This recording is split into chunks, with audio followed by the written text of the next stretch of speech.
And good morning, everybody. Welcome to Sports Shorts Daily. Ronnie Rance alongside Tommy Krysan. TK coming to you from Court Street Cafe in downtown Port Allen. Just a short, less than 5-minute drive from downtown Baton Rouge, right over the Mississippi Bridge, the new Mississippi Bridge, and then take that first exit, take the second light, and there it is, Court Street Cafe.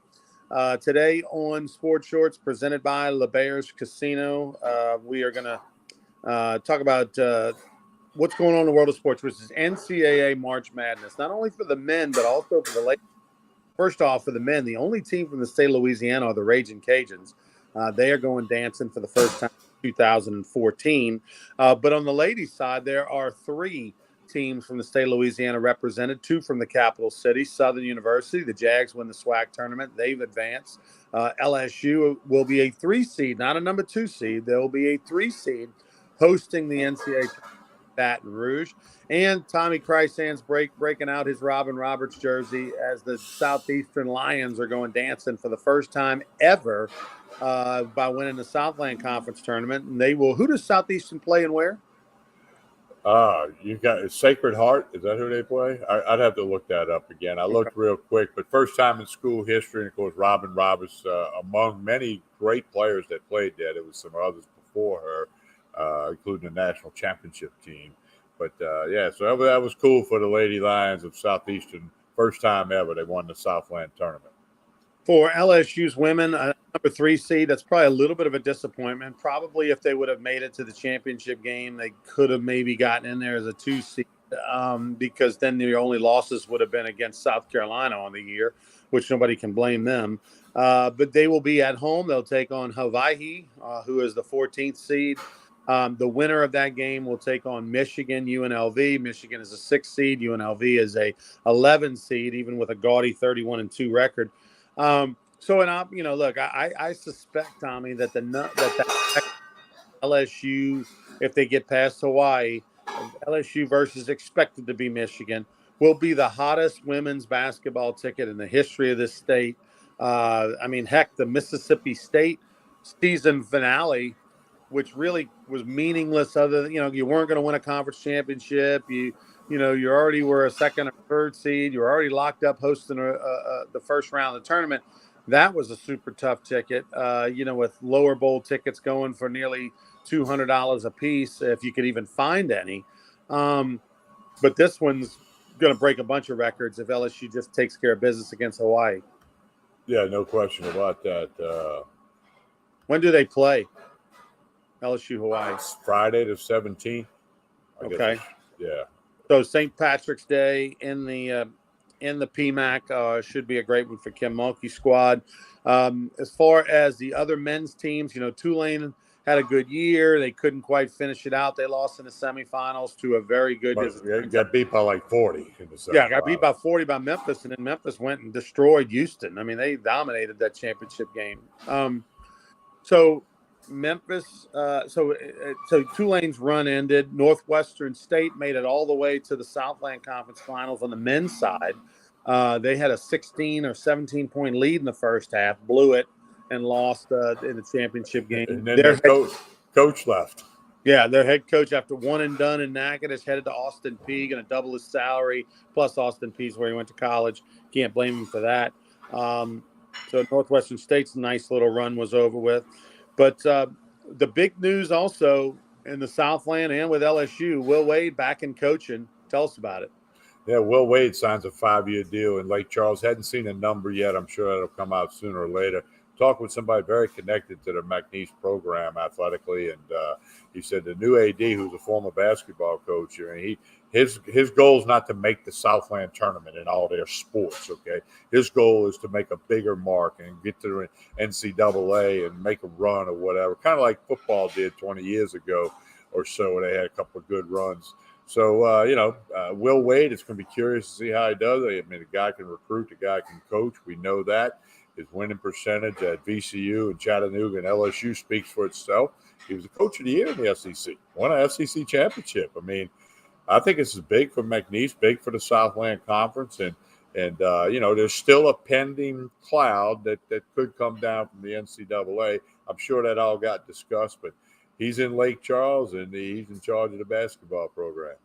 Will Wade's name was thrown around for a minute with the Ole Miss opening about a week and a half or so ago. Looks like they're going to hire the former Texas head coach who was dismissed in the fall after some off-the-field alleged incident with his wife, who she's since retracted her statement on that event. But Will Wade, I would imagine, I'm curious to see what he's going to make over there. My guess is, Tommy, they're going to pay him at the top end, and he's going to be 250, 300,000, something like that. Northwestern State's head basketball coach was making around 160, I believe, in Natchitoches. McNeese has a much bigger budget than Northwestern State has. They've got access to some boosters and Fertitta with the arena and different things. I would think that they're going to be at least 250.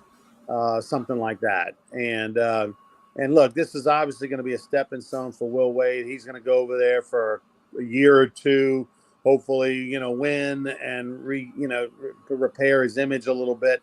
And then he'll jump up to a big job or a much high and paid job, I would think, pretty quickly. Yeah, I would think that happens. And I agree with you. It's going to be probably between 200 and 250 would be his pay. And then, it'll be the vehicle and there'll be some other things in there, and who knows, maybe a cost of living thing, the whole bit. They'll figure all that out. But I think it's big for McNeese. You got Gary Goff in there as a football coach, and they're expecting big things out of him. He was on the staff with Hal Mumme when you and I were doing their games, and he's now the head football coach at McNeese. And I've stayed in touch with him over the years. So, of course, Justin Hill does a great job. The women's sports at McNeese have always been strong. So, hey, they're trying to make some noise, and I think they're doing it. The thing about Will Wade is that, look, at the end of the day, all these guys that got into coaching, it's one thing once you've been to the top of the mountain and made the money and had all the fame and all that, it's hard to go down in class. But when all these guys started, they're broke GAs, living in with 2 guys, 3 guys, eating ramen noodles, making no money. And they, maybe had a back of their mind a dream of being a head coach in the SEC and making a bunch of dough, but that's not really why they got into coaching. And so something like this, even though $250,000 or whatever, $300,000 package is plenty of money and great money considering you're coaching basketball, but it's a big step down from what he was making at LSU and what he probably will make in the future. Because let's not forget that damn strong offer that Will Wade allegedly made is all okay to do now. You can make a damn strong offer now. That's true. That's a good point, Ronnie. Yeah, I don't think people are going to hold that against him much longer. Every day that goes by, it makes it easier for him to get back into coaching. All right, so Will Wade headed to McNeese. They will sell a bunch of season tickets. That'll be an interesting story. Southeastern, Southern, and LSU women's basketball, they are dancing. The Raging Cajuns.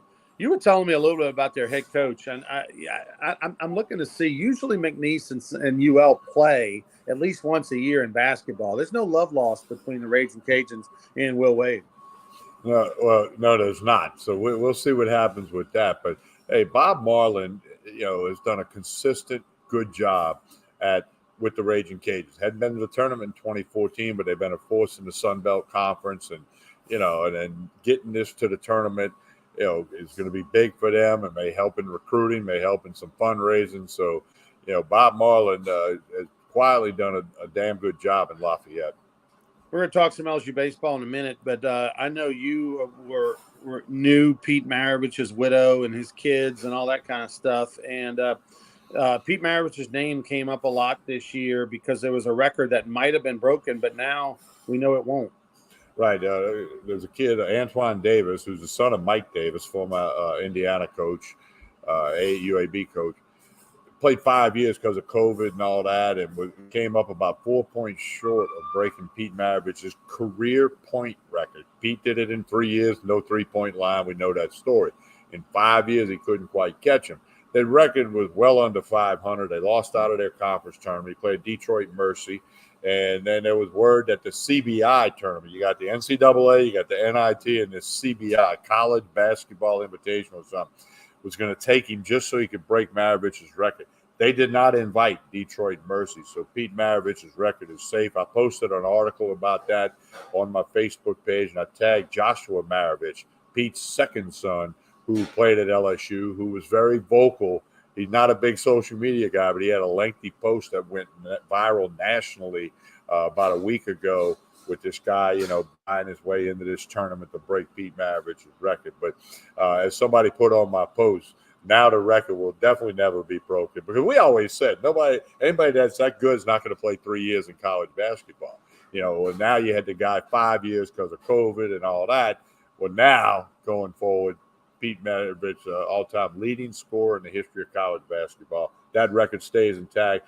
I have a personal interest in it, and then obviously LSU fans have an interest in it. So you can rest easy. A couple of notes on this. One, talking about COVID and its impact, and obviously all you guys getting extra years and extra games and things like that. The NCAA passed a rule next year in college baseball. They'll be allowed to carry 40 players on their team. This year, before COVID, they set the rule at 35 players eligible on your team, 27 scholarship players. That means 27 guys can have part of 11.7 scholarships up to that number. Then they made waivers during COVID. This year, the rule was if you had any COVID fifth-year guys, you could carry those, and it didn't count against your 35. So I think LSU's got 37 or 38 players on their roster this year. But next year, they set it, at least for the time being, 40-man roster. Obviously, there's no more COVID players to talk about. 40-man roster next year, up to 32 players can have parts of 11.7 scholarships. So that's significant. And so that means that teams like LSU are going to be even more loaded, Tommy, because the more players that LSU can stockpile, one, that's fewer good players going somewhere else, and two, that just gives them a deeper bench to recruit from. And then lastly, you mentioned the postseason. North Carolina becomes the first team ever to be ranked number one in a preseason poll not to make the NCAA tournament since they started doing these polls in the mid-'80s. And they elected not to play in the NIT, which is a little bit of a surprise. Remember, LSU did that with Ben Simmons. Ben Simmons didn't want to play. Johnny Jones was about to get fired. They decided not to play in the NIT, which I think is a little bit of an insult. Clearly there's some trouble over there in Chapel Hill because the coach talking about, well, we're trying to build for next year and all that. Nothing builds better for next year than to play games. So they're electing. North Carolina's saying they're too good to be in the NIT. Remember, this is a team that was in the national championship finals last year with a double-digit lead, blew that lead, lost the finals, preseason number one, and now they're not even dancing. That's significant. That's quite a fall, and very interesting. They wouldn't do the NIT thing. I think you want to do that for your younger players. It's a good experience, but obviously they got their reasons for not doing it, and North Carolina's a blue blood of college basketball, so be interesting to see how that goes forward. Some big news out of the PGA. Scotty Scheffler was dominant yesterday. He really was. He won by 5 shots. He didn't even have a hiccup on the way in. And, he's kind of boring, as they say, out on a tour. But he picked up $4.5 million to win the Players' Championship. 4.5, Ryan, for a couple of days of golf on a great course. And he won by 5 shots. I mean, he's got to be the odds-on favorite at Augusta next month for the Masters. And he took care of business. I got to see some of that during the weekend. So it was the Scotty Scheffler show, no doubt. By the way, if you on Netflix, they have the documentary Full Swing. I think it's 8 episodes, and it's kind of follows golfers from last year on the PGA Tour and tells their story of their season and all. It's a fantastic watch. It is well worth spending a few hours and watching it. And they feature Scotty Scheffler in one of those episodes.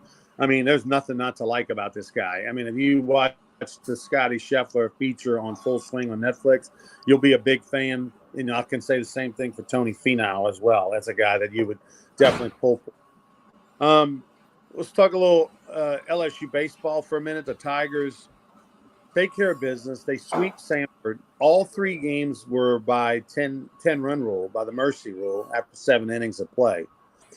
Now, this Samford team's probably not one of the better Samford teams that they've had in the past. Samford's a mid-major that plays in a conference that's a little below the Sun Belt. They probably I would say the conference they're in is similar to like a Southland conference. Okay. But Samford is a team that is getting decimated by the transfer portal because if you pop up and you're a good player for them, you're getting taken by somebody the next year. So they're not as good as deep as they will be in the past, and the same can be said for UL. So if any players really pop up, chances are they're going to be able to leave and go to a bigger school. But they came in with some decent arms. They had some arms that were running up there 90 plus miles an hour. LSU put on, in my opinion, Tommy, in all the years that I've seen LSU baseball play, and this includes the 1997 team when they did 188 homers, the most dominant 3-game series against a pretty decent team I've ever seen at Fox Stadium. Well, we've talked about it since the fall. LSU's loaded. They got a lot of players. They got guys on the bench that would be starting and never coming out of the lineup at a lot of places. So, it's just I sat up last night thinking about this 10-run rule thing. You and I have had some conversations about it off the air as well. And I guess the silver lining is you're keeping guys fresh and healthy and hungry and wanting to get after it. But I just think all the innings they've missed, pitching, defense, base running, hitting, I just don't know how it's going to play out. We got to let it play out. Now, if they 10-run rule A&M 2 out of 3 times next weekend as conference play opens on the road, then maybe they're just that powerful and they're that loaded. Got UNO tomorrow night, a Tuesday night game at the Box, a decent UNO team who, by the way, scored 35 runs on 28 hits the day after the umpire fiasco down in New Orleans. So they pounded it the next day. Blake Dean, national champion at LSU, he's the coach there. And they're in the good – Southland Conference is a good baseball conference, and UNO is going to be in the middle of that. The 10-run rule is really hampering LSU this year. Maybe you've got your laptop in front of you. Maybe you can look at their schedule real quick, Tommy, and point out how many 10-run rules they've had this year. And one of those, I know at least one game where they didn't play the 10-run rule. The coach changed his mind was 10 days ago when they played Butler on that Friday night, that 4-game series against Butler in Central Connecticut. The coach said, no, I want to play a 10-run rule. Jay was able to talk him out of it. And he ended up, not playing a 10-run rule, even though LSU was up 10-0 after 7 innings, and LSU went on to win 12-2. That didn't count as a 10-run rule. I would say, and I'm not looking at the schedule, off the top of my head, I'm going to say that LSU has played in 10 10-run rules. I thought it was 7. Let me I can try to check. I know it's been 6 in the last 2 weeks.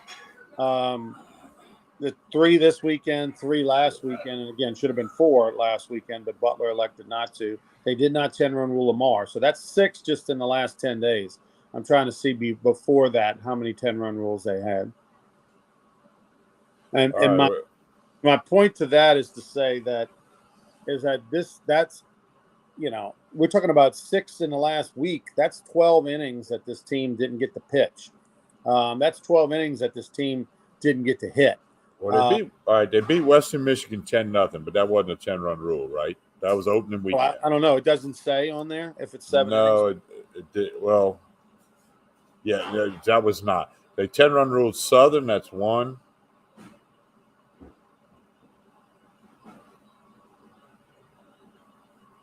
Two, 3, 4,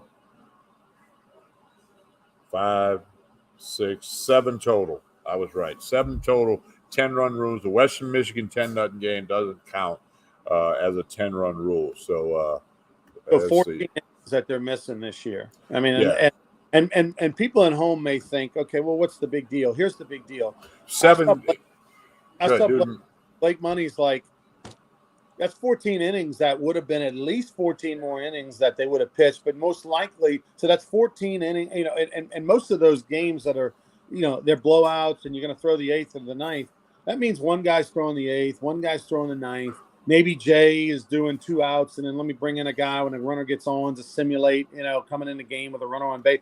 Like, that's a lot of – 14 innings is substantial when it comes to experience, opportunity, and chances of getting young freshmen in there or getting guys, kind of locked into their roles, not to mention 14 innings of at-bats. I mean, my God, You got some guys that would have gotten, an extra, some especially bench players. I mean, you got guys that would have gotten an extra 5, 6, 7 at bats at least, which is a big deal going into SEC play. So I feel the frustration. Now, no, nobody else in the country is going to feel sorry for LSU, the 10-run rule of these teams.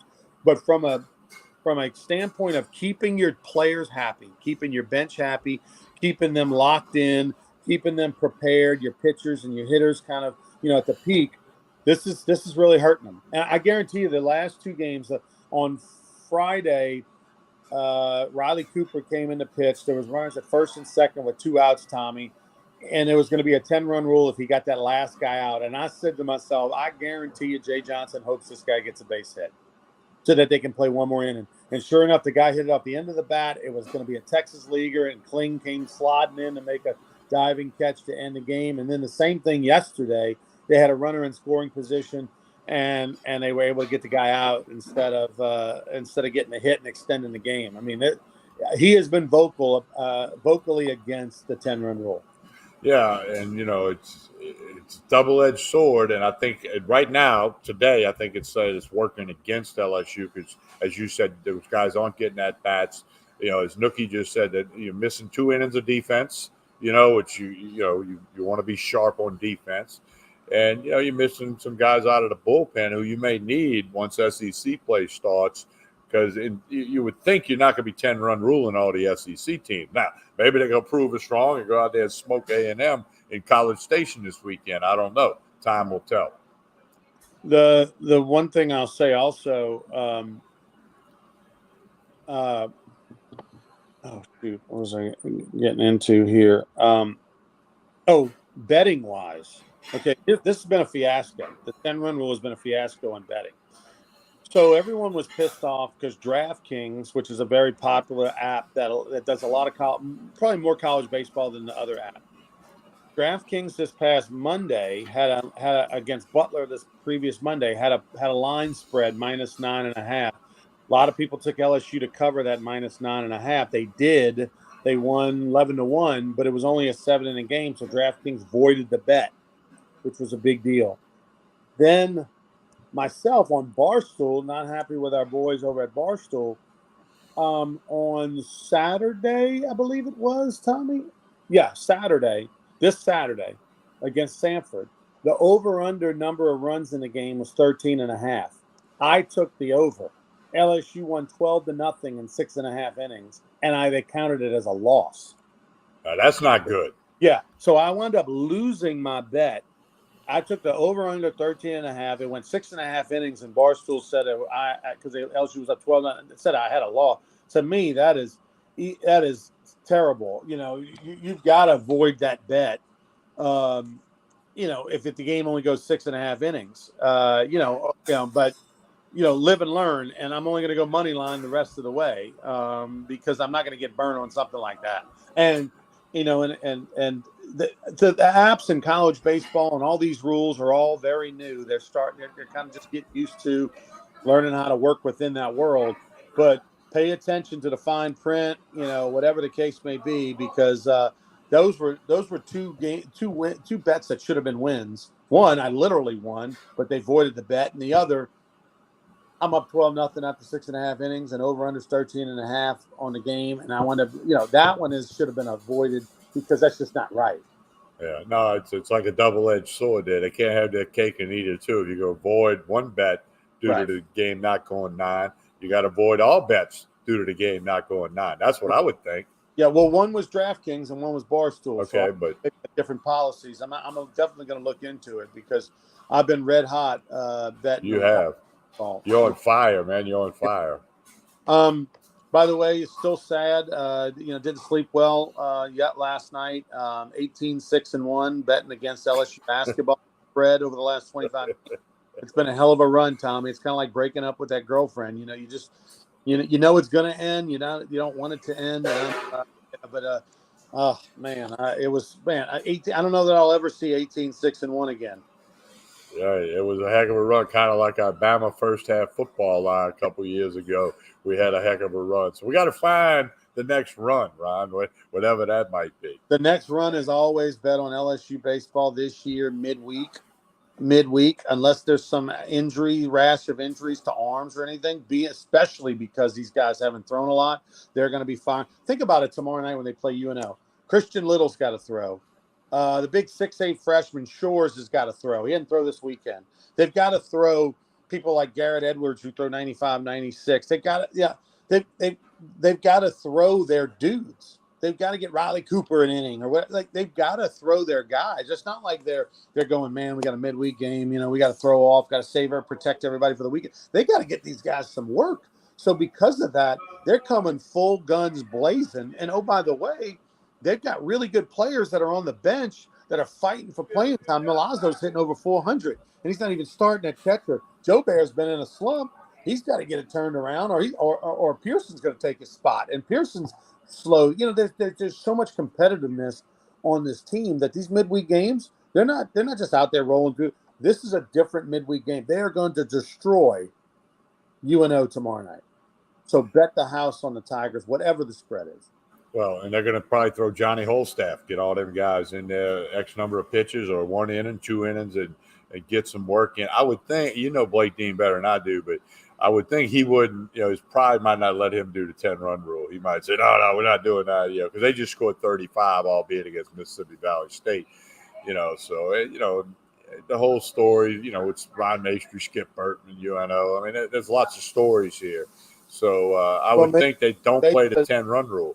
Maybe Jay says to Blake, hey, listen, man, I'm going to send over 30 dozen brand new baseballs, to you. Hey, I got 3 brand new Marucci bats, whatever. LSU, hey, Blake, I'll give you $2,500 cash put in your pocket. Don't play the 10-run rule. Whatever. I would think that there's going to be some wheeling and dealing done to make sure these midweek games, they play the 10-run rule.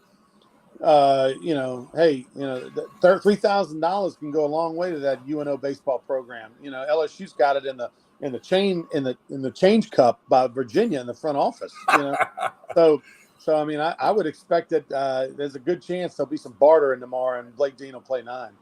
Yeah, I would think there's a good chance of that happening, Ron. I agree with you. By the way, speaking of Blake Dean and UNO, I want you to try to explain the best you can what went down a few days ago against Mississippi Valley State at UNO.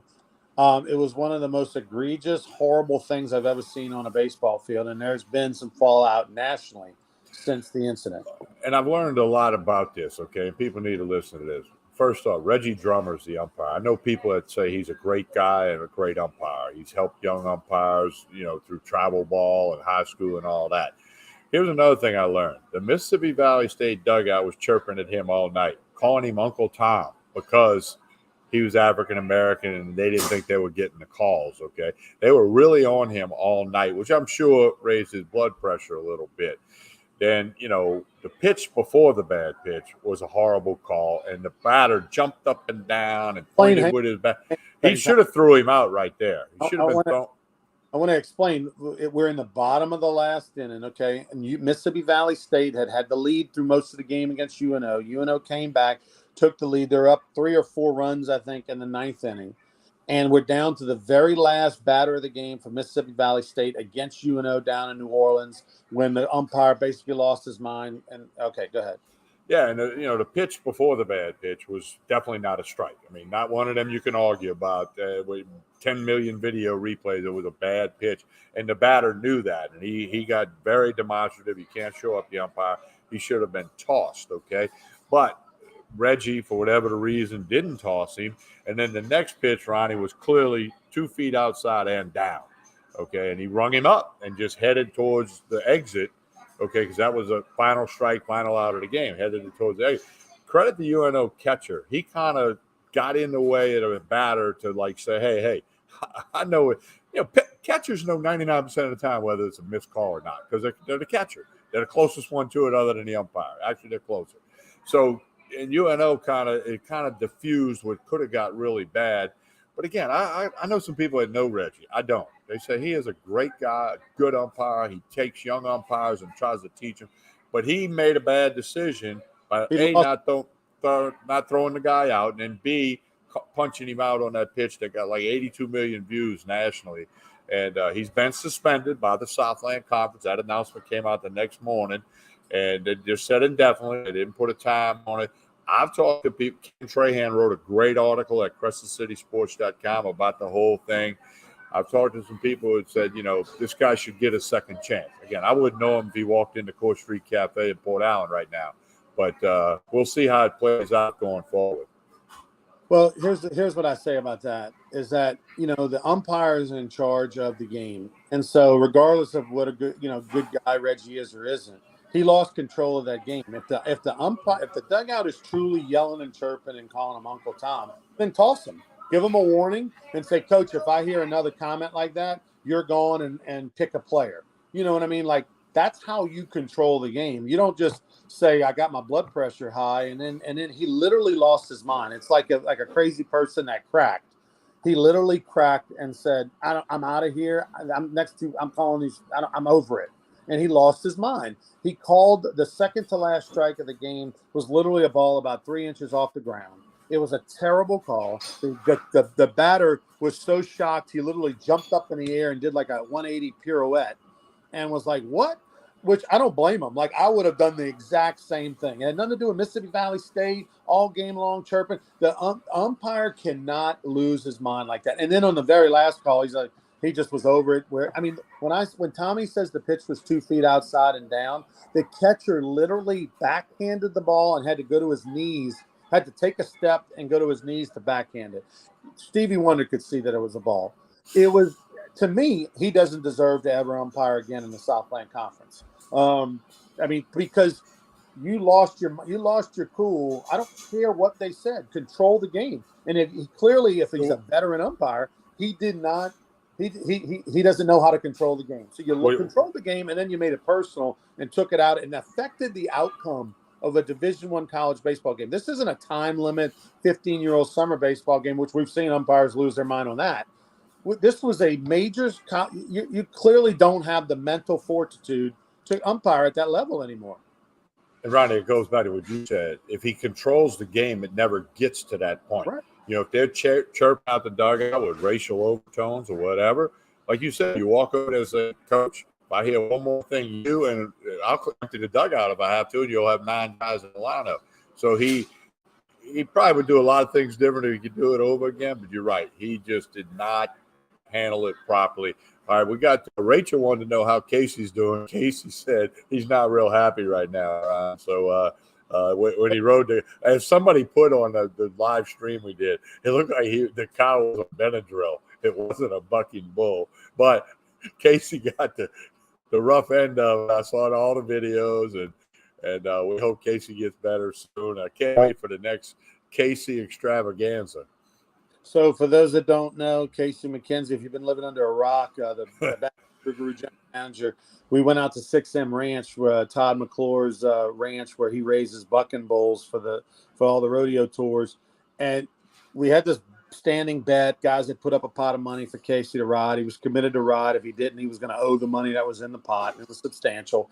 And he had to ride a 4-year-old bull, like a real bucking bull. Well, Todd McClure was so concerned about his own hide and about his own getting sued or somebody getting injured or dying on his property that when we loaded that bull, in and we are trying to get Casey on top of the bull before we opened the door into the bull ring, that bull didn't want any part of it.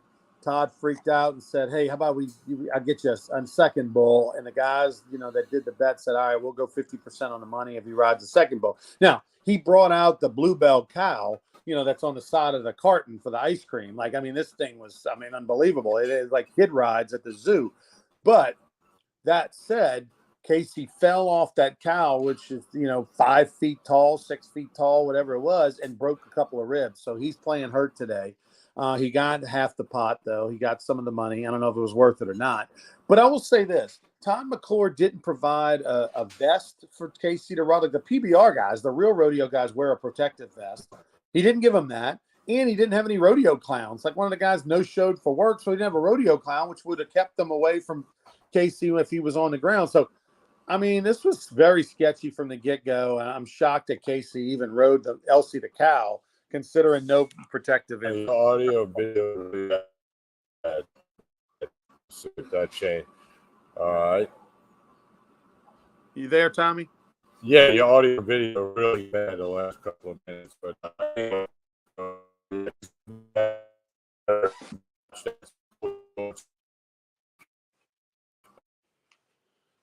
All right, let's get out of here, TK. Tell us about Court Street on the way out.